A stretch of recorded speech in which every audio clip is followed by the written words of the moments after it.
Airsoftové zbrane sa delia podľa spôsobu, akým sú poháňané. A teda manuálne, elektrické, plynové. Manuálne.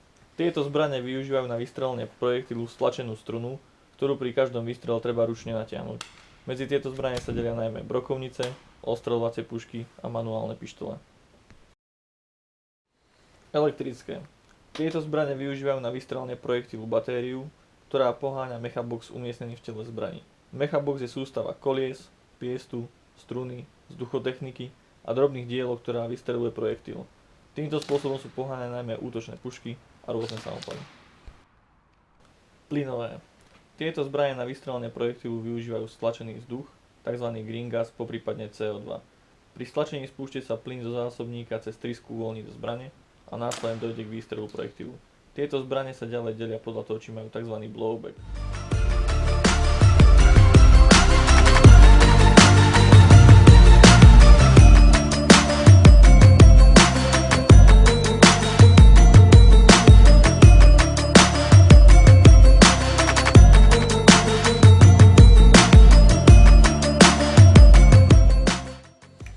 Podľa zákonov Slovenskej republiky si takúto zbraň môže zadovážiť osoba, ktorá má minimálne 18 rokov, nakoľko sú tieto zbrane kategorizované ako kategória D, ak ich zakúpenie je potrebný napríklad občiansky preukaz alebo vodičský preukaz.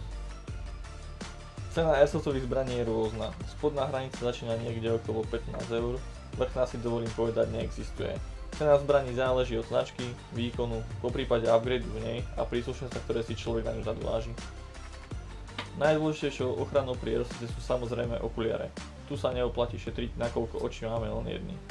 Ďalšou možnou výstrelou sú rôzne chrániče na tvár, chrániče lakťov a kolien, helmy, vesty, poprípade rukavice a odporúčame aj kvalitnú obuv.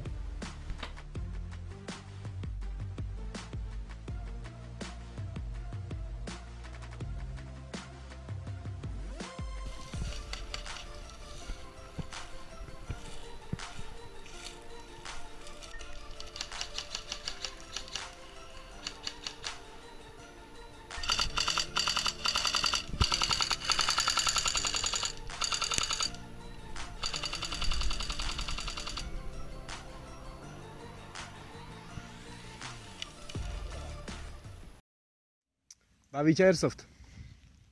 Tak samozrejme, no, koho baví sedenie doma za počítačom, kto fetuje. Airsoft ako šport ma veľmi baví. Áno, baví. Áno, baví. Je to šport, pri ktorom sa viem zabaviť s kamarátmi. Tak baví ma airsoft, je to šport, ktorý ma napĺňa. Prečo hrávaš ten airsoft? Ako sa k tomu dostal?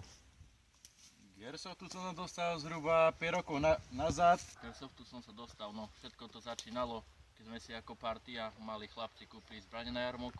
A vlastne cez jedného kamaráta. No a bol som na jednej akcii, na druhej akcie, no a voľako ma to chytilo. No. S mojimi kamarátmi, keď sme si kúpili zbrane, začali sme brať bolesoch, strieľať do seba. A potom sme začali chodiť na väčšie akcie a dokupovať si výstroje a tak ďalej. Pomocou svojich dvoch spolužiakov, ktorí ma raz zavolali na akciu. Komu by si odporúčil tento šport? Šport by som odporúčil terajšej mládeži, ktorá viac menej sa drží na štýl Bieber. Ja by som osobne airsoft odporúčil úplne každému, kto sa chce zabaviť. Nagelovaní šráckovia, ktorí by si zaslúžili maximálne tak 2-3 za ucha. Tak v prvom rade tým, čo majú radi pohyb, majú radi tieto vojnové záležitosti a celkovo čo nás zaujímajú aj o vojnové veci. Airsoft, pravdu povediac, by som odporúčil zrejme každému. Dobre, ďakujem. Väčšinou všetkým, prosím. No? To bunky?